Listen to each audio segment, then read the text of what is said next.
Well, I'm continuing on with this painting.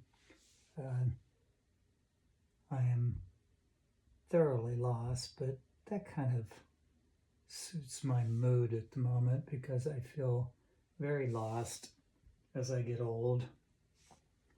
It's really difficult to make all of your own decisions. And it seems like I make mistakes and I think I'm doing the right thing, but I'm not. So it's just a part of getting older. I watch all the old people around me and I see them doing the same thing.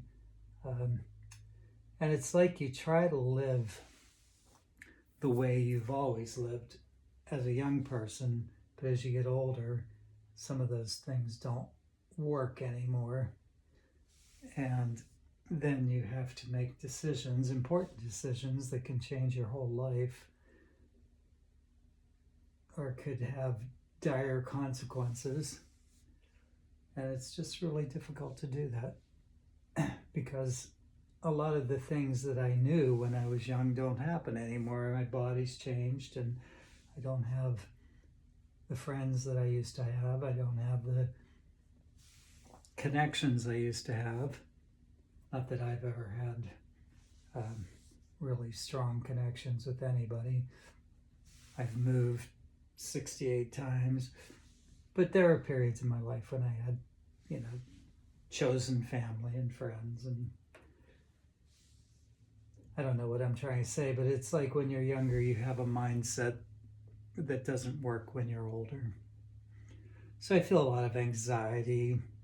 I continue to paint. I've painted my entire life, starting from when I was about 10.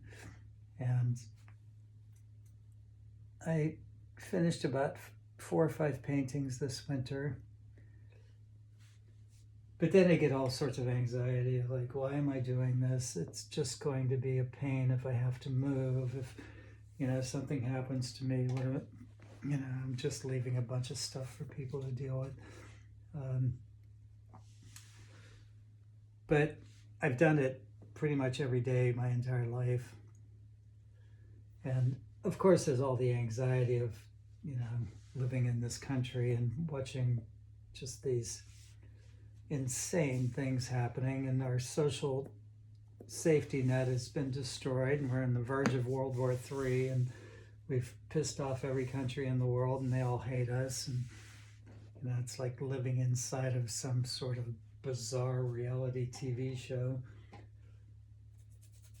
And of course, we have armed masked thugs roaming the streets and all of that. So it's just, there are times when I just don't even want to leave the house.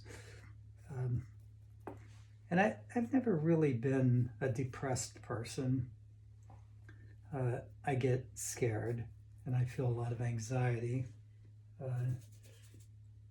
But even that, I was never really a very anxious person. I used to hitchhike across country when I was 18. The homestead were so bad. I just went out to the freeway and I stuck my thumb out and hitchhiked to Los Angeles. I got picked up by Rod Stewart in Council Bluffs, Iowa, and he rode me all the way to Los Angeles. I've hitchhiked across the country like 8 times. So I was always sort of a brave person. But this getting older requires a certain type of bravery. And there are times when I feel like I'm failing that test. And I wonder, like, what is to become of me? And then, of course, when you get older and you're isolated and all your friends are old and, all your neighbors are old, and you're just watching people sitting around dying, basically. And that whole thing is just bizarre. It's like being on death row. It's like, well, I'm just sitting here waiting to die now. So that's why I paint and I make music, and I've been out volunteering at times. I didn't do that this winter because I had a goal not to get COVID, this winter. I've had it 3 times, and I succeeded in that. I didn't get it this winter. But I've been very isolated because of it. I did go out to a few things. I went to a community dinner at the senior center for men, and that was it was like, so like the food, right? This is a breakfast for senior men, and the breakfast was a ham sandwich, and it had just one little slice of ham, and they put an egg in there, and then a small bowl of baked beans. It's like, oh, come on, guys. But, you know, that is heterosexual men for you. I was at a gay gathering out in the middle of the New Mexico desert, hundreds of miles from anybody, with 40 other men, gay men, and we had gourmet food 3 times a day for 10 days. But here in the heart of civilization, these heterosexual men managed to scrape up a ham sandwich with a side of baked beans. And it was pretty boring. And also, you know, I went because I was feeling very lonely and isolated. And so I decided to take the risk. I thought, okay, I will risk getting sick just to break the loneliness for a few hours. You know, so then, you know, it becomes an equation of, okay, well, that sucked, and I risked my life to go there. Was that worth it? And so then I went to there's a gay men's dinner, lunch sort of thing. And I went, and it was so crowded. I mean, there were like 30 guys there, which is great, you know, but I'm sitting over on the couch and I'm thinking, is this worth getting sick? You know, because the second time I had COVID, I ended up in the emergency room. So I'm thinking, okay, is this worth it? Am I going to go over there and eat a buffet lunch? You know, everybody's breathing all over the food, and sit at a crowded table and then get sick? Is that worth socializing? And it's just a difficult thing to figure out, because loneliness totally sucks, and being isolated like this is awful.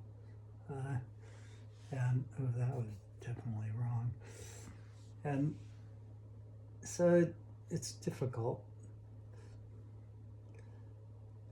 I have to make all the decisions about my health myself, and there's nobody to really bounce ideas off of. And nobody, you know, one of the worst things about living in senior housing is that when you do meet people, the first thing they gotta tell you about is their thyroid and their sciatica and this, you know, did you hear so-and-so down there died? And it's like, oh God, can you talk to me about music and art? I mean, did you hear any good music lately? Show me something you've seen in the arts. Tell me something that you've learned this week in the sciences. I mean, tell me something frickin' interesting. So that's drag. Everything's a drag right now. I try not to obsess on the news, but, you know, it's pretty difficult not to want to pay attention since the world economy is collapsing.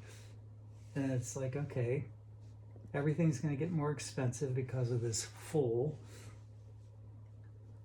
And how are people going to deal with that? Everything's already really expensive. And then they cut all the social services.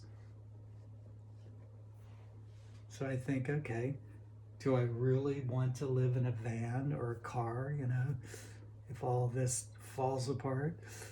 And who could afford the gas to live in a car? we're all facing this moment, I think, like where we're under attack and we know we're under attack, and how people deal with that is really interesting, because some people just, I mean, they wouldn't know what you were talking about if you said, United States attacked Iran and now the world economy is about to collapse. They'd be like, what? Or some people are like, well, okay, but I'm going to go take a trip to Europe this summer. And it's like, okay, really? I don't know whether to admire that or think these people are lost their frickin' minds. So yeah, there's all that. So I paint, and I have done this pretty much every day my entire life,